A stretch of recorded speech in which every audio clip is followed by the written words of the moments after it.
আমাদের তো আগামীকালকে আমিরে জামাতের আগমন উপলক্ষে নোয়াখালীতে ঐতিহাসিক বিশাল জনসভা। তো এই ক্ষেত্রে আমাদের প্রস্তুতির আলহামদুলিল্লাহ প্রায় অধিকাংশ প্রস্তুতি আমরা ইতিমধ্যেই শেষ করে ফেলেছি। আমাদের সন্ধ্যার আগে আগে কাজগুলি বাকি যে কাজগুলি আছে এগুলো শেষ হয়ে যাবে। আমাদের আমিরে জামাতের আগমন উপলক্ষে ঐতিহাসিক নির্বাচনী জনসভাকে কেন্দ্র করে নেতাকর্মীদের মধ্যে ব্যাপক উচ্ছ্বাস, বিশেষ করে দেশে এখানকার এই নোয়াখালীর সাধারণ জনগণের মধ্যে ব্যাপক উচ্ছ্বাস উদ্দীপনা কাজ করছে। এখানে আমিরে জামাত খুব বেশি এভাবে জনসমাবেশ কখনো হয়নি।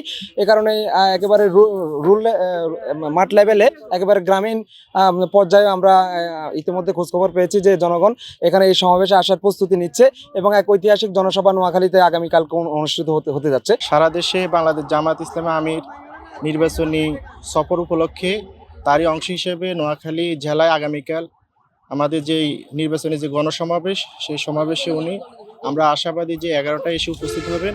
আর আমাদের পুরো প্রোগ্রামের ডিউরেশনটা হচ্ছে এমন যে সকাল 9টা থেকে শুরু হয়ে আমরা 12টা পর্যন্ত আমাদের পুরো প্রোগ্রামটা কমপ্লিট করার পরিকল্পনা। তারই অংশ হিসেবে আমাদের পূর্ণ প্রস্তুতি চলছে।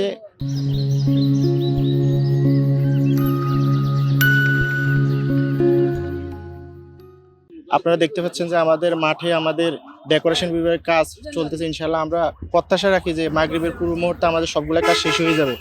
বাকি আমাদের চিকিৎসা বিভাগ, প্রচার বিভাগ থেকে শুরু করে যে বিভাগে আমাদের কাজ করা দরকার সবগুলো কাজের আমাদের প্রস্তুতি প্রায় সম্পূর্ণ হয়েছে। ইনশাল্লাহ আমরা প্রত্যাশা রাখি একটা ঐতিহাসিক সমাবেশ আগামীকাল নোয়াখালী পুরো জেলাবাসী দেখবে এবং এখান থেকে আমরা একটি ইতিবাচক মেসেজ দিতে চাচ্ছি যে বাংলাদেশ জামাত ইসলাম অত্যন্ত সুশৃঙ্খল এবং সুসংগঠিত এবং গণমানুষের একটি সংগঠন হিসেবে আগামীকাল আমরা সেই প্রত্যাশা রাখবো যে আমাদের একটা জোয়ার এখানে সৃষ্টি হবে এবং আমিরে জামাত আমাদেরকে দিক নির্দেশনা দিবেন আগামীতে নোয়াখালী জেলায় আমরা কিভাবে কাজ করব, গণমানুষের পাশে আমরা একটা সংগঠন হিসেবে কিভাবে আমাদের কাজ করতে হবে সেই গাইডলাইন আমাদেরকে দিবে।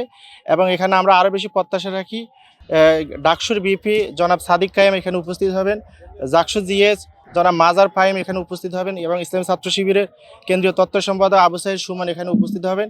এছাড়াও আমাদের 11 দলীয় জোটের বিভিন্ন পর্যায়ের নেতৃবৃন্দ সেখানে উপস্থিত থেকে তারা আগামীকালে বক্তব্য রাখবেন।